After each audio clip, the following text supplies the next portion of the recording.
Hello everyone, my name is James Williams. I am the Director of Programs with an organisation called the Mobile Ecosystem Forum. Now, many of you watching us live, or it could be after the fact recorded, will already be very, very familiar with what MEF is, what members do at MEF, and where exactly we stand within the mobile ecosystem. But to countenance that, there will also be a few of you out there who've never probably heard of MEF, and this is your first encounter with us.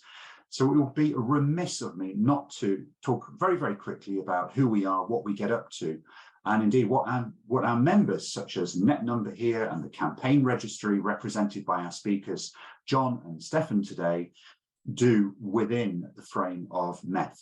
So MEF has been around 21, almost 22 years now. We have approximately 200 members from all around the world, coming from the mobile operator domain, mobile messaging domain, cybersecurity domain, IoT, a huge variety of areas. And of those almost 200 members, 2/3 are part of what we call the Future of Messaging program. MEF is neutral. We're a not-for-profit. And we're here ultimately, of course, to help our members grow their businesses. It's a great platform for them to get their brands out there. And this is ultimately what today is about as well. But it's also about educating stakeholders across the ecosystem. And that allies very well with what is coming up in the next few minutes. We've got up to an hour with you today. So thank you very much for joining. I'd now like to introduce my two speakers. We've first of all got John Coleman from netnumber. John, could you introduce yourself, what you do at netnumber, what you've done in the past, because I'm sure you had a life before netnumber as well, just to provide a bit of background. And then we'll do the same with Stefan, then he'll introduce the topic and then we'll get rolling. All right, thank you, James. And good morning and good afternoon to everyone. My name is John Coleman. I'm the Vice President of Global Sales for netnumber, Global Data Services. Been here for about 6 years, and prior to working here, I've worked for a few different information service companies, Targus Info, which was later acquired by Neustar, providing real-time information about consumers and businesses in order to provide attributes about them. And then since being here at netnumber, it's a great fit for me. And I've done work in the past with netnumber at other companies, and netnumber for the past 20 years has been providing telephone number intelligence to leading carriers and mobile providers, MNOs, other voice service providers, in order to make better, more optimized decisions for what they do. We also manage, and this is one of the things we're going to talk about today, the netnumber services registry, which provides a central platform for provisioners where they can publish network and service attributes about telephone numbers, and we distribute that.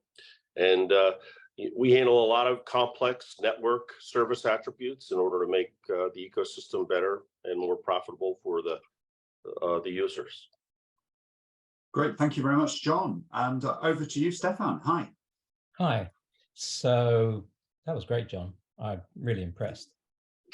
I aspire to be John Coleman. Folks, you should have heard the conversation before we went live. Let's not go there again. I think we're done. All I have to do is give Stefan a contract. I know. It's safe to say these companies work closely with each other, know each other well. There you go. Yes, we do. We do. Yes. I mean, campaign registry. I'm the vice president of business development. That's right. I'm the vice president of business development and strategic partnerships at the campaign registry, and have been here for basically since it was freshly formed. And I was originally I was at Open Market as director of carrier relations, and the Open Market now being Infobit.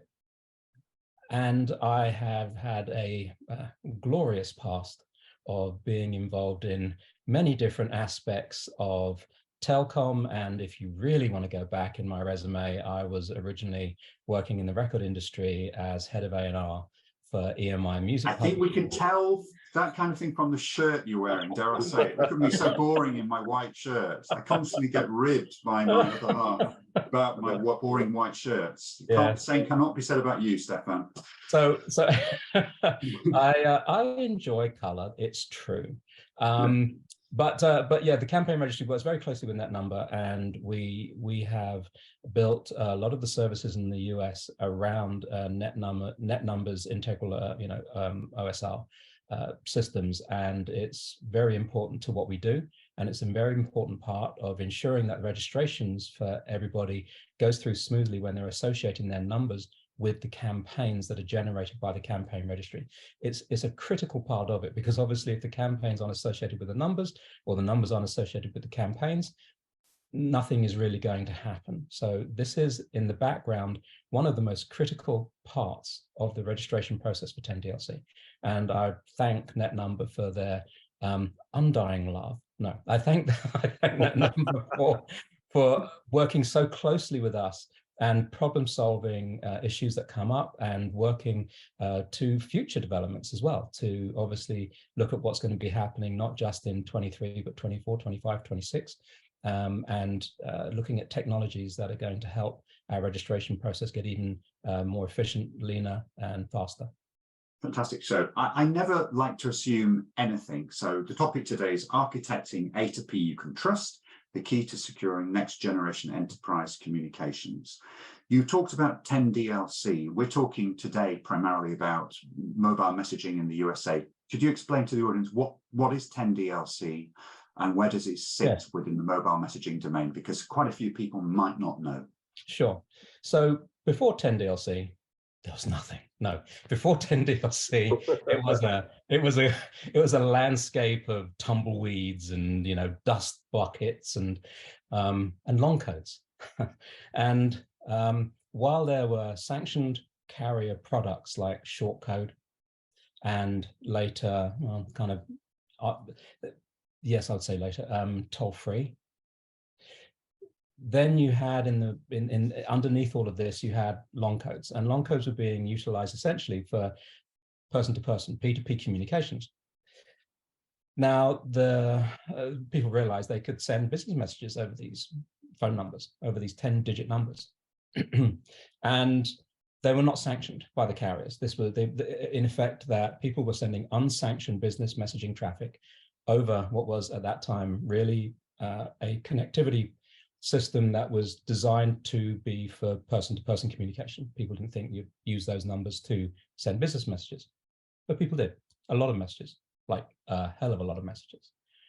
And there were, as you can imagine, when there's prices are really low, because prices were very, very low in that long code market, you attract not only people that were doing things correctly, but also a bunch of people that were taking advantage of the system, and a lot of bad actors coming into that.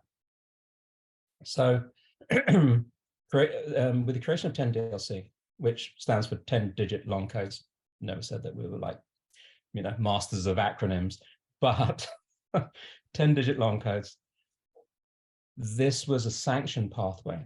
So sanctioned by the carriers.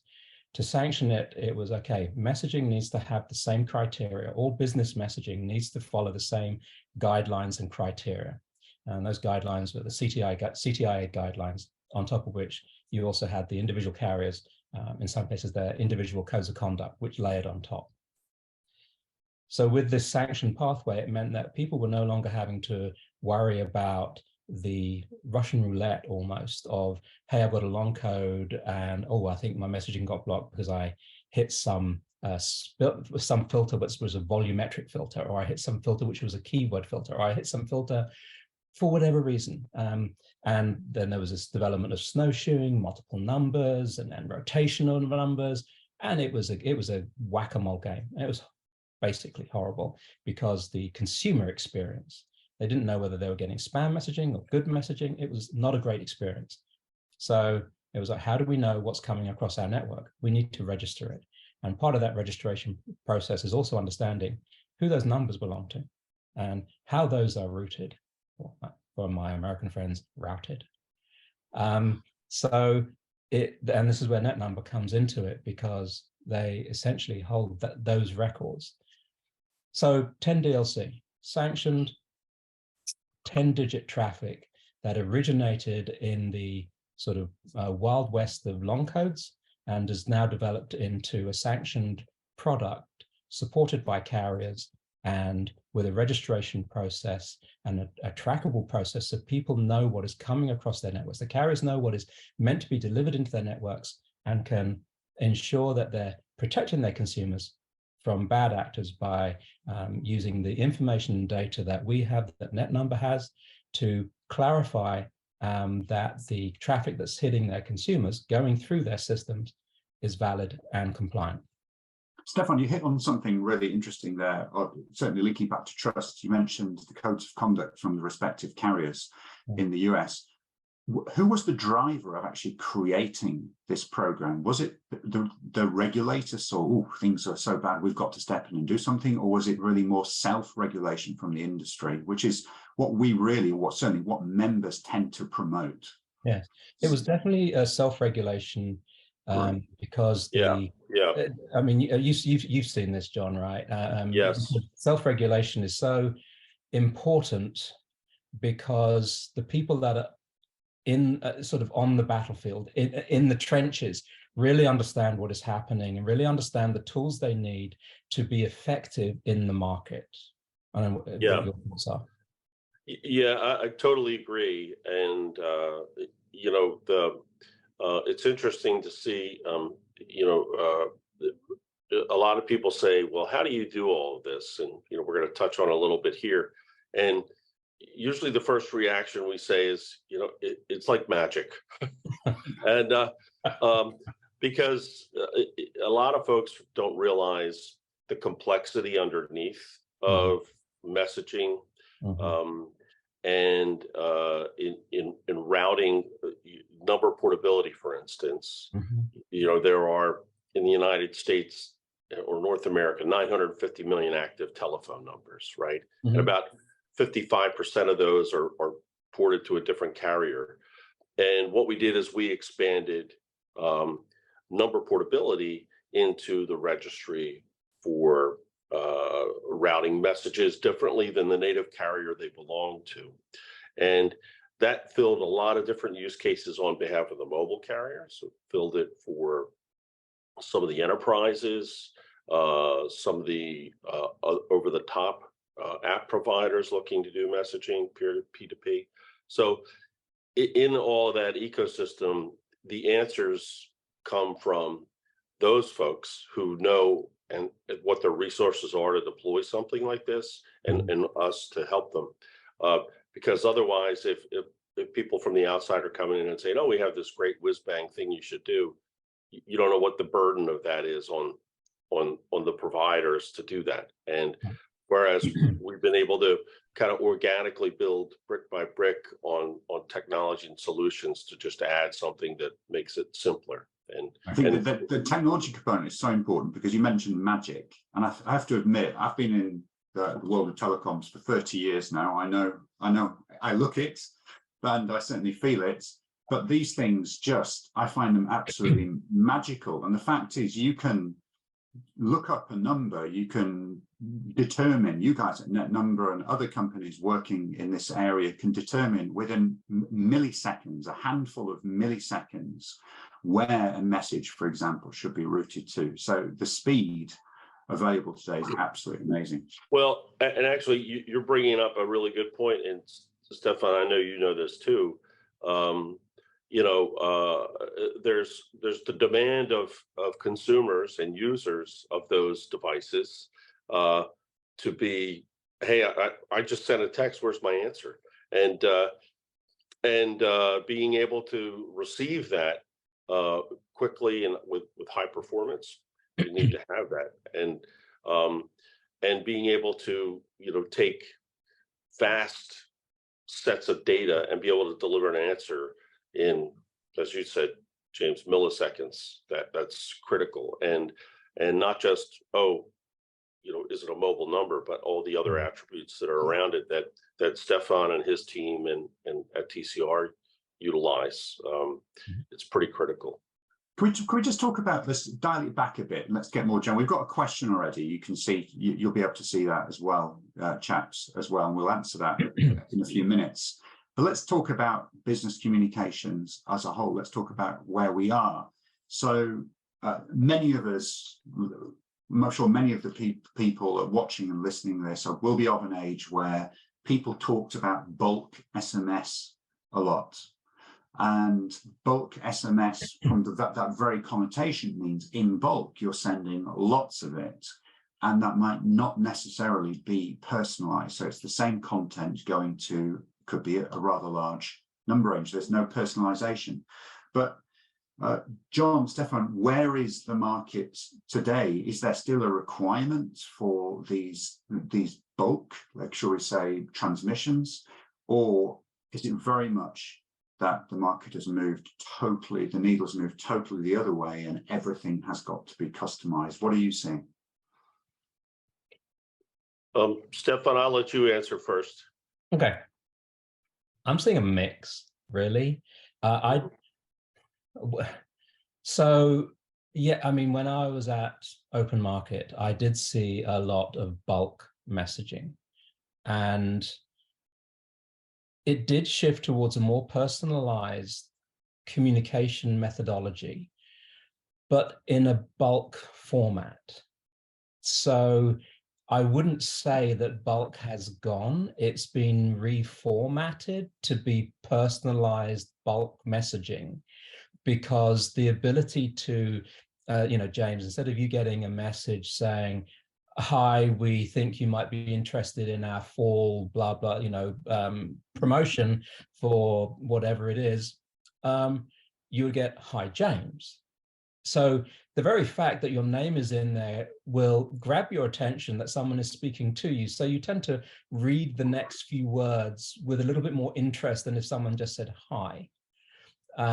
So the fact, I mean, it's psychologically well known. You say somebody's name first and they will listen to what you say after. Yeah, literally. Go, yeah. You're talking about me? Yeah, it's true. Yeah, it's true. Yeah, true. So the same is true in the SMS communication. So I wouldn't say that bulk has declined. I would say that bulk has become more personalized as brands realize the need to communicate on a more personal level and engage with consumers and have that, that CX, that customer experience, that customer journey, all of those cool, lovely words that people use. In that customer journey, in that customer experience, you need to ensure that the people are feeling value. To feel value, you need to be able to communicate with them. To communicate with them, you do need to personalize in some way. Even if it's referencing, hi, James, we saw you bought these wonderful pair of hiking boots last month. We've got some great offers on hiking socks this week. Or, the fact that they recognize what you've done, you go, oh yeah, those were good. Or no, those are crap. I'm never going to buy from this company again. But that's exactly it, Stefan. It's first of all getting that extra level of detail. Just putting my name in as a differentiator. So that's what I'm counting in my hand. That's 5 characters, 5 out of 160. So like 3% of an SMS packet, essentially single SMS packet, is my name. So that's nothing. That's great. But if you really want to get close and really go to a higher level of personalization, that gets difficult. And certainly when it comes to the verification side of things as well, if you're moving to a very high level of personalization, it can ultimately mean practically every message has such a high level of personalization, it starts to look to a machine as though they're different. So being able to verify and authenticate at speed without the false positives gets very, very difficult. And that's what, right, and you're absolutely right. And so when people register with the campaign registry, people say, why are you asking for all of these details? Why are you asking for all of this information? Why do you need our EIN? And why do you need our corporate head office, not just the office I'm working in, because that's the address I know? It's because we need to differentiate, the awesome James platform from the incredibly awesome James platform. It could be 2 different James. that I have was about to decided say John there, actually. I was expecting that. No, Yeah. I'm picking on you No, right now, James. No, we're focused on you, James. Don't worry. There we go. So, Not used to it. you know, that differentiator is incredibly important. So Yeah. we're not asking for these details because we want people to try and dig out the registration that they made with the IRS 5 years ago. We're not saying, oh, we're going to make this really awkward for people. How awkward can we make it? It's because the only way that we can find a true record of who you are is when we have actually got these critical pieces of information that we can match up and go, okay, this is this brand. And you know, then moving forwards, when you're putting in the campaign details and we're asking for things like, put in a sample message. Don't be glib about it. Don't be, oh yeah, well, we're doing 2FA when you're not. Don't put in, oh, we're just, it's going to be a promotion for shoes every week, when it's not. You've got to understand that the data we're collecting is going to be seen by critical people in the delivery path of that message. So the carriers are going to be looking at it. They're going to be saying, oh, okay, so these people have said they're going to be doing retail messaging. They said they're going to be doing this kind of sample message. Why is it a payday loan? That's super important. So actually, if we look at the question we've received from someone listening, I was under the impression, this is totally wrong, I think it's safe to say, I was under the impression that the campaign registry would check and review 10 DLC campaign submissions to ensure they're compliant, but it seems all 10 DLC campaign submissions are automatically approved. That is most definitely not the case, is it? It is not the case. The campaign registry is not a compliance house. We are not there to check compliance. We have general guidelines on what data is required so that a registration can be registered correctly, not approved, registered correctly based on the guidelines we have from the carriers. And when that information, the registration information, is then sent through, I mean, you know, and once somebody gets a campaign ID, they then associate numbers within netnumber's OSR system. Is it still called the OSR, John? Or have you changed the name? We've been expanding because of the use cases that have expanded. We call it the netnumber services registry. Okay, the NSR now. Okay. The NNSR. Yeah. Okay. I know. Okay, fantastic. I'll try and remember that one. So, but you know, the link of the numbers to the campaign, that's one critical part of it. But when people are then looking at the information that's in there, they are comparing it to in-market messaging. So when somebody is looking at the in-market messaging, and before it even gets to them, sorry, no, I should take a step back. Before it gets to the in-market messaging, there is a role that the DCA has, the direct connect aggregators. These are the people that have the direct contracts with the carriers. And it's their responsibility. And and what they have to do is to check the compliance for the messaging that they're going to be sending and terminating into the carriers' networks. That is one of their critical roles. So the compliance checks are done at the DCA level. So they look at the information that someone's entered into the registry. They look at the numbers that have been associated in that number, and they'll go, okay, so this person is doing 2FA. Why do they need 100 numbers? That's kind of weird. So, you know, there would be that check, because netnumber's not going to sort of say, question what, I mean, we do have logic, which in certain cases can restrict the number of numbers that are associated with a certain type of campaign. But for generally, you know, their red flags could be thrown up at the DCA level, where they look at a campaign and they go, okay, so that's the website they're using. Let's go to that website. Nothing happens. It doesn't appear. You know, there is nothing there. It's a red flag. It's like, wait a minute. They said they're using this website, but there's no website there. Whoa. We are not going to approve this until we know this is in compliance. And that these are obvious examples, but there are more subtle examples, because the whole point of the DCAs doing these compliance checks is that they know the compliance. They work with the carriers 24/7. They know the information and the current information that they're meant to be looking at to ensure correct termination of compliant messaging into the carriers' networks, so everyone has a good experience. That whole user experience again, right? So Can I just ask the question though? It all sounds rather to the uninitiated. It all sounds rather complicated. But I know personally, it's all done. It can all be done super fast. All of this can be done super fast. Well, yeah, you're bringing up a perfect point, James. Is that you know, as Stefan says, the process of registration involves doing a review to register correctly. The DCAs are doing what they can. They've got some pretty sophisticated tools in place to do that review, to capture those anomalies, right? And you know, from our perspective, we take that data and we deliver it. You know, we get the information from the TCR. We're integrated with them, so that we have that in the NNR SR, and then being able to distribute that out to both the DCAs and to the carriers and other service hubs, so that they have that information at the ready. So as it's very tightly integrated, you update an entry in the registry. Most people have that within 15 minutes, and it helps. It's a foundation of just making sure everybody has the same information.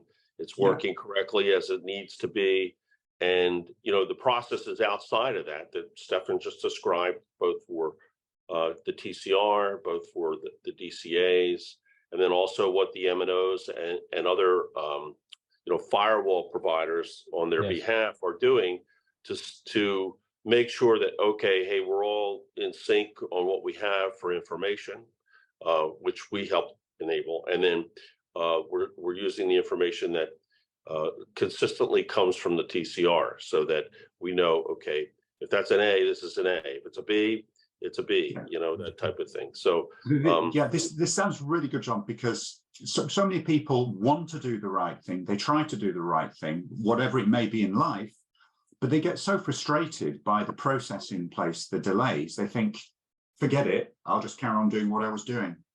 And for us, when we're talking about mobile messaging, that might be just continuing, for example, to use email or another channel, when all of us here, and certainly if you're watching and don't know, the likes of SMS text messaging and richer messaging as well can drive much, much higher conversion rates than email alone, barely 25%. Well, on a very good day of emails are actually ever read.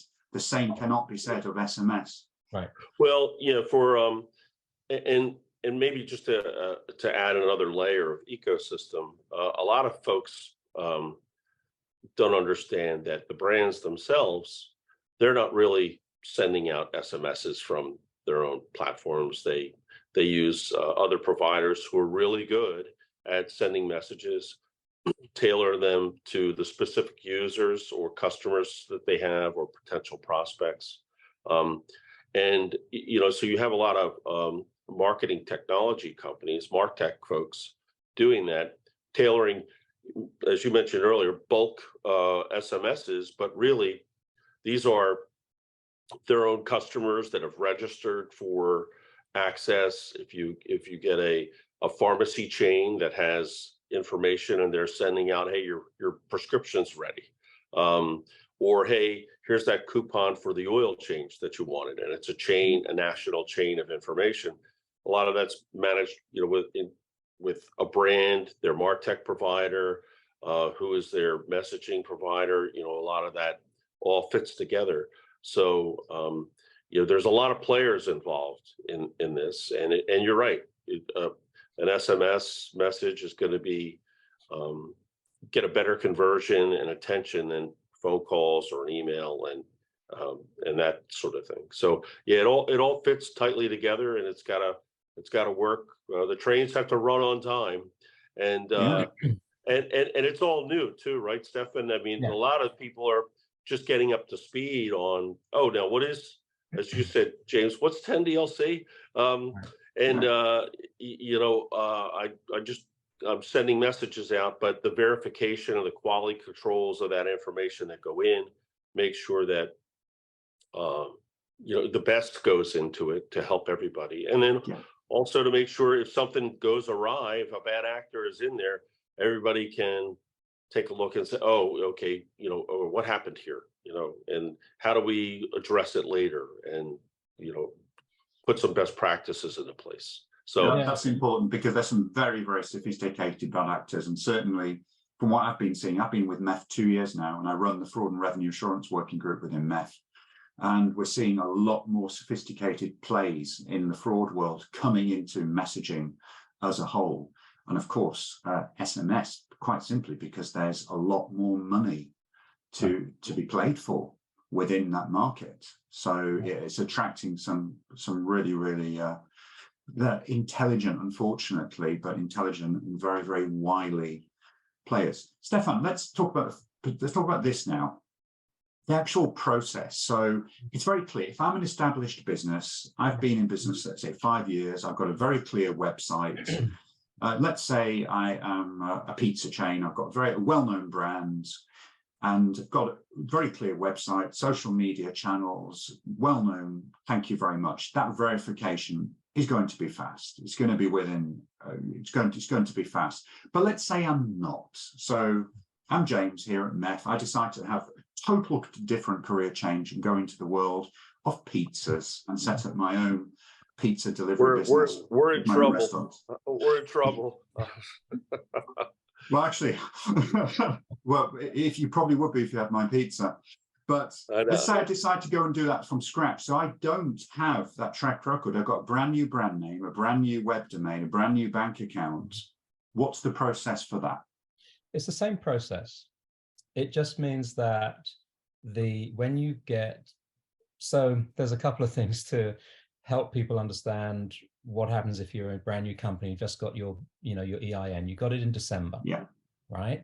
You set it up in December because January was going to be the start of your new career. This is it. You're going to be delivering pizzas over the internet. You're going to take orders online, and you're going to have a bunch of people on scooters driving around with your pizzas and delivering them to people. So text messaging is going to be the important methodology that you're going to be able to communicate with them about the delivery, to confirming their order, confirming payment, whatever it is. So the first thing is that as a new business with a newly set up EIN, say you've got 1 or 2 employees that are working for you, because that in reality is what an EIN is, right? It's an employee identification number. And usually it's most people get it when they actually have people working for them. Not always, but usually. And with this number, you think, okay, great, I'm registered. TCR has asked me for my EIN and my registered address and everything. This is going to be fine. You plug it into TCR, you get unverified. Probably get unverified. I say probably because there's a slim chance that maybe you won't. But what I've seen is that you would probably get unverified. Why? The IRS is backlogged in entering data into their database of new registrations. So there's a delay in the registration process because, and it can be frustrating to newly formed companies because you're like, but I've just registered, here's my form. And you send us the form and we're like, yep, we can see that you probably registered and that you've got a confirmation from the IRS and you have an EIN number. This is fantastic. Okay, well, so we have to put it into an appeal process so that our vetting provider who does these identity checks, which at the moment is Aegis, and we work very closely with Aegis. They're a great organization as well as working with WMC Global, who also do our vetting in terms all MEF members, may I add? All MEF members. Yeah, we're working our way through everybody. Yeah. Working closely with the vetting organizations, they realize that sometimes they can't find these things. So we have to create an appeal so that this form can be sent in as proof of this company is this company, right? And when we've had that done, then they become verified and they can then create their campaigns and then they can go on and do awesome messaging. Now, what are the other elements to take into account? The registration process, and TCR will, have an approved registration. You have registered correctly, crossed all the T's and dotted all the I's, you are registered. But the other people in there upstream from them, so you're dealing with a messaging platform. That messaging platform might be dealing with another messaging platform, who might be dealing with another messaging platform. The number of hops before you get to, say, a DCA, who has to ultimately, everybody in the chain is going to be reviewing this and going, yeah, this looks good. Yeah, this looks good. Yes, this looks good. The DCA finally goes, okay, this has come from my reseller, a reseller that I've got to deal with, another platform. So let me check this. This looks good, looks fine. Website looks good. See, it's registered. Okay, approved. And on that approval, then you can then start to route your messages to the appropriate people, because the lines are all opened up.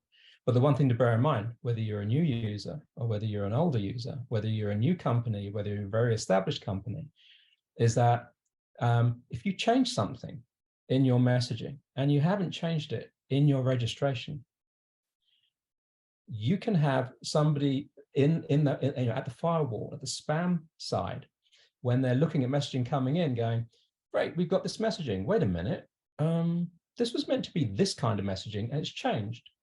Why did it change? We need to flag it. We need to flag it and for someone to review it. Someone could review it and go, I don't know why it changed in the registry. And they say they're meant to be doing this kind of messaging, but they're doing like a 180 from that. Now, it could have been that somebody innocently in that company, say it's somebody in your pizza company, has said, you know what would be really good? We need to sell our merchandise. And so all of a sudden they say, well, we've got this messaging thing, so let's just push our merchandise on this. And it's great. So what was used for and originally set up for, this is for the notification of deliveries and the confirmation of payments, suddenly has merchandise going out on it. And so, you're thinking, has this number been hacked? Is there some issue going on? What is this? We don't know what this is. So bells start ringing and a red flag start going up. And this is probably a bad example of it, but you get what I'm saying. I do. When you change something, please, the one thing I would just really put on people is that if you are going to change any part of your messaging, change it within, how you've registered, whether it's in your shortcode registration, your toll-free registration, your 10 DLC registration. Tell people what you're doing and be upfront about it, because if you change it, you change it. There's nothing saying you can't change it. Now that's linking to that. If we look at the questions, Stefan, John, if you look at our questions as well, we'll come to them all right now. Actually, let's do this.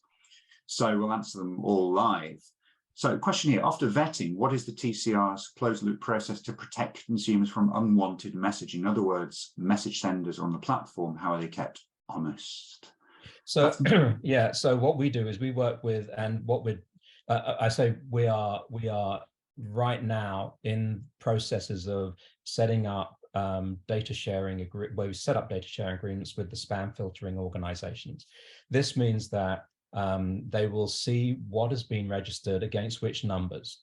And so when those numbers are then reviewed by their systems that sit within the carriers' ecosystems, they will create flags, or the policies that have been created by them and the M&Os will be reviewed, and flags will be created so that there would be an immediate review if something is looking a little out of whack, not doing what it's meant to do. Yeah. And then the M&Os can suspend a campaign in 10 DLC anyway. They can suspend a campaign within the TCR ecosystem, and within the registry, you go in as an M&O, you have your own portal access. You can suspend the campaign. That campaign suspension alerts others in the ecosystem that you've suspended something.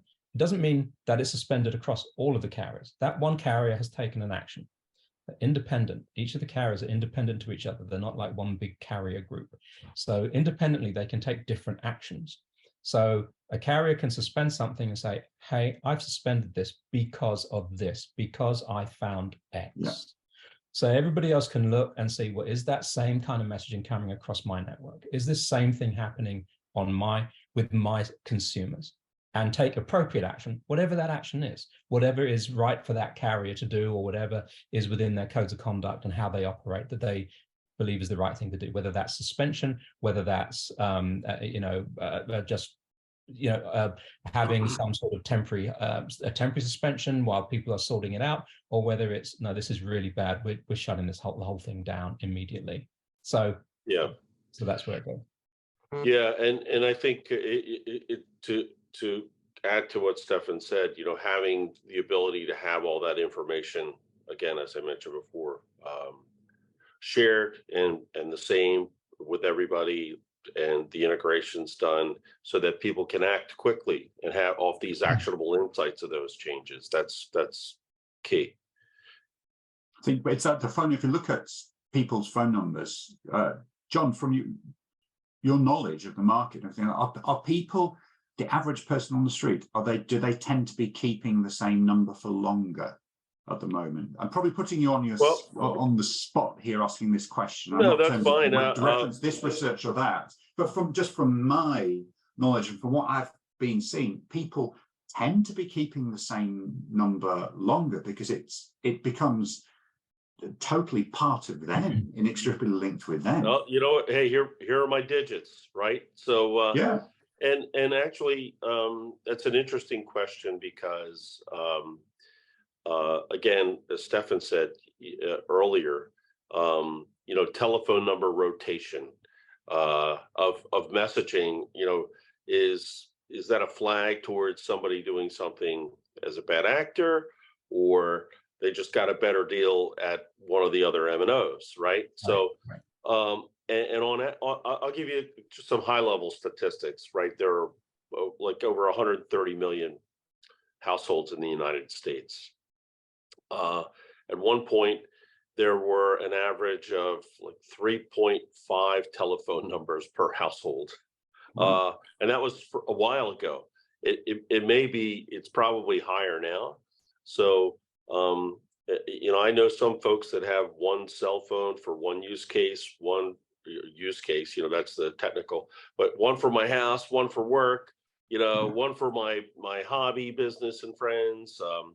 And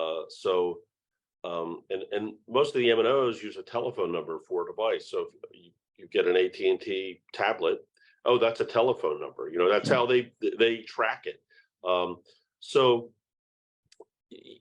There's the telephone number, is an identifier, right? That's probably the main identifier in all of telecom and messaging.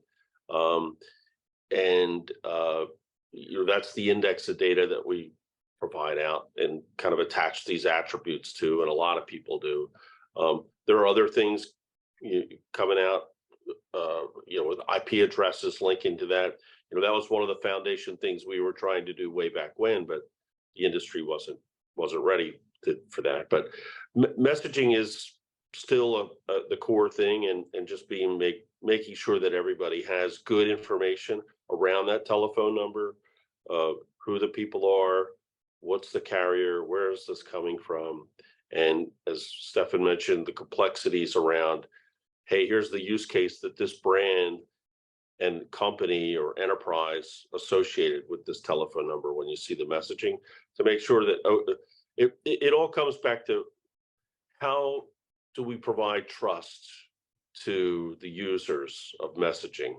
On the brand side, they want to deliver good messages that they get delivered and they reach the people that they want to.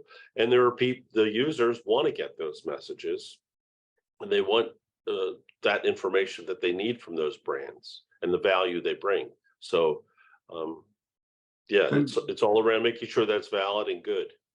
Let's answer the next question here from our viewers. We're keeping this discussion here based purely on the US market, so we're not going global. Let's focus here on the US market, because this is where the campaign registry operates in association with yourself, John, from netnumber, and then with the other John Bruner from Aegis, doing the actual vetting in the background. So the three working together in that aspect. So the question is that if there is vetting, then how come there's SMS phishing and other bad SMS stuff floating around? Yeah, there's What's still going on in the unregistered. market? There's still unregistered traffic, unfortunately, James. There are Right. people that still can that choose not to register, and then they go through unregistered pathways. So SIM farms, things like their own SIM farm. Their own SIM farm, or just basically sending messaging over numbers that they choose to have not associated with the campaign that they have registered in 10 DLC.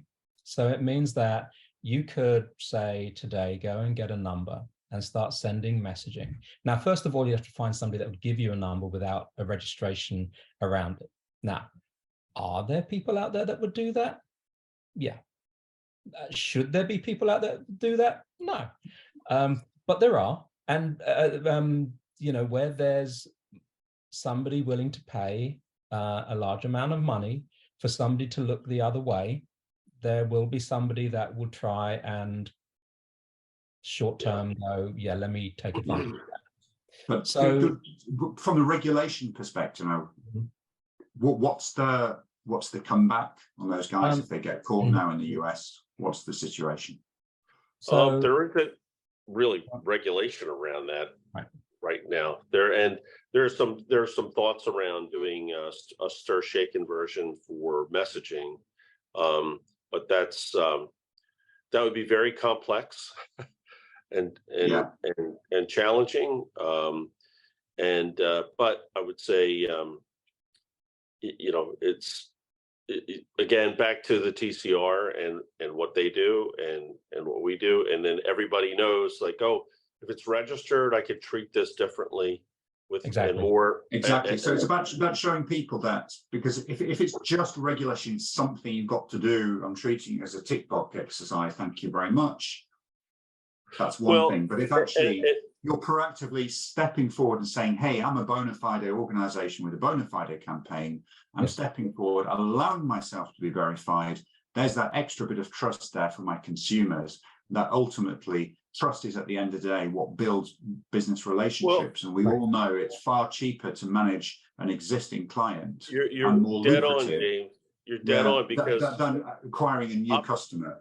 Optimizing the cost. So everybody likes the when everything's hitting on all 8 cylinders, running well, and you know, a support issue that kicks out because somebody didn't register is more costly and inefficient than if everybody registered and put things in. And so a lot of people don't want to have a lot of support issues. They want to be able to just rely on the information that's there, and the registry, if it's trusted, reliable information and systems and processes, then in the end it's much more efficient and better than saying, oh, somebody sent this message, like Stefan mentioned, you know, a bad actor's there. Now it costs more to chase down who did that, you know, and then make sure that none of that other traffic gets in there. So in the end, everybody wants the thing to work well. And I think also, John, that as more people are registering because they see the value of registration, and also because the opportunities to send unregistered are declining, it means it starts to throw a spotlight on the traffic that is left unregistered, because you can easily find it now. You know which numbers are not registered. If it doesn't appear as registered, then it's like, what are you doing? What are you sending? Why are you sending business messaging unregistered and then complaining to me that your messaging isn't getting through? No, we have a registered pathway. Go and register. Yeah. So it becomes peer pressure once it's reached a certain point. It becomes, it's not peer pressure is the wrong phrase. I'm struggling here to find the words, but it reaches critical mass where the people doing the right things become the majority, and things get rolling, and people see actually it's far better for us to do that in the long term. Sorry, John. The one thing I would say is that when you look at where people came from in how they were sending long code messaging, because there were a lot of people sending long code messaging in the Wild West days, right? And they were sending this information, and they were sending it very cheaply, very, very, very cheaply. So they built their businesses up on that basis. This is how it's going to be. Look at these margins I can make. This is what it is. This is what I'm paying. Fantastic. When the product moved from unsanctioned to sanctioned, yes, there were other costs in there to take into account that move and to be able to support that ecosystem in a much better way. Mm-hmm. So with that, it meant that people's costs went up and they had to rethink how they were running their business. But those costs can be perceived as being a barrier to entry, particularly, let's take James stepping into the world of pizzas for a new company. But at the end of the day, it's about us, and I think Meth, with the assistance obviously of the members, because it's the members who are Meth, have an important role to educate the wider industry about the fact is it's worth investing in doing this in terms of money and time doing this, because if you're using the right channel, let's hit on SMS again, then the conversion ratios, the effectiveness of your marketing campaign for My Pizzas is going to be sky high compared to some other channels. And it has to be trusted, and bringing that trust, the costs are layered into bringing the trust, because you're trying to exclude the people that want to be more exploitative. Fantastic. So, you know, and I noticed that one of the things that in that one of the questions there, James, was they were asking, you know, that they were saying that if you're a new company, you can. Yeah, this is Ira Cohen from MMD Smart. It's a very good question. It goes back to what I said. So if I'm a new company and I'm going, hey, I'm real, I've got my IRS accreditation, so I'm paying tax, I'm all set up. Why can't I send, if I'm paying you the money, 100,000 messages today? Right, and really it's because you're new. It's like if you just met somebody, you met me for the first time, and I said, James, give me your wallet for a sec, mate. I'll be gone 10 minutes. Don't worry. Don't worry. It's all cool. Because no matter how legitimate you seem, because I could have gone through the time-consuming path of creating my pizza company ID, my personal identification as James Williams, going through all of this, renting a cat to pretend that I actually had a cat, because I do, and all these things go through that process.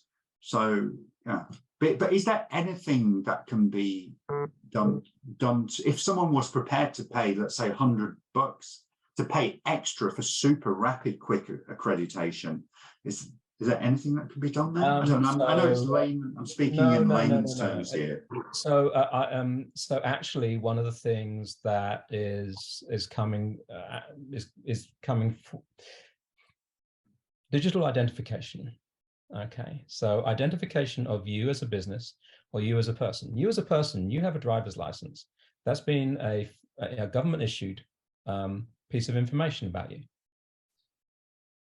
And the same can be said for businesses, that to ensure that we know that business really is that business and that you work for that business is the next stage of identification verification, because then we start to build more trust. So not only have, you know, and yes, is there more cost in that? Yes, there is. But because there would be more cost in it, and you've gone through more steps to go, not only am I saying I am this company, but I am this person that works at this company who uses this messaging platform to register my stuff into 10DLC. We're like, thank you.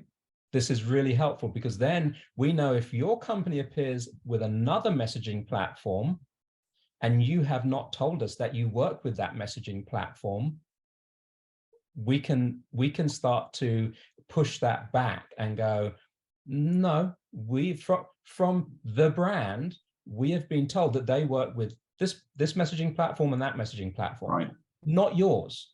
So the process is not arbitrary at all. It's very well calculated, very regimented. Okay. Right. Well, exactly.